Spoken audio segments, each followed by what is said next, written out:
আসসালামু আলাইকুম, কেমন আছেন সবাই? আজকে চলে এসেছি চট্টগ্রামের ফিশারি ঘাটে। এখান থেকে বিস্তারিত দেখাবো কিভাবে জাহাজ থেকে মাছ আনলোড করা হয় এবং সেই মাছগুলোই চলে যায় পরবর্তীতে বাংলাদেশের বিভিন্ন প্রান্তে।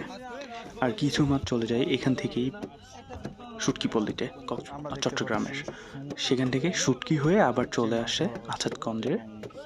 সেখান থেকে পাইকারি দরে বিক্রি হয়ে শুটকি মাছও চলে যায় দেশের বিভিন্ন প্রান্তে। তো আমরা দেখতে পাচ্ছি সদ্য ধরা, হয়তোবা দু একদিন আগে ধরা ইলিশ মাছগুলো চলে এসেছে। মাছগুলো জাহাজ থেকে আনলোড করা হচ্ছে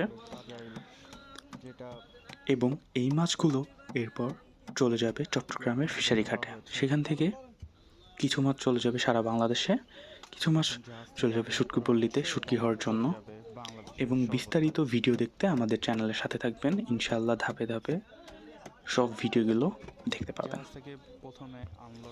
এভাবেই একের পর এক জাহাজ থেকে মাছগুলা আনলোড করা হয়।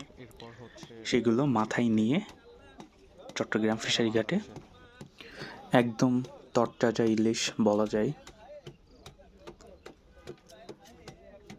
পাশেই আরেকটি জাহাজের মাছ ছিল, সেটি আনলোড করার কার্যক্রমরা করতেছিল। একটা বিষয়, এই জাহাজগুলো চালাইতে 10 দিনের জন্য বা 7 দিনের জন্য খরচ হয় 3 থেকে 3.5 লাখ টাকা।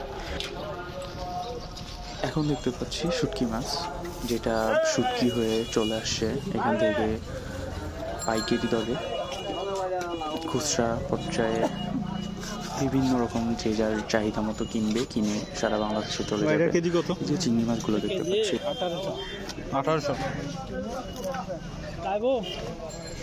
দেখি না। ইনশাল্লাহ আমার চ্যানেলের সাথে থাকবেন পরবর্তী ভিডিও দেখতে।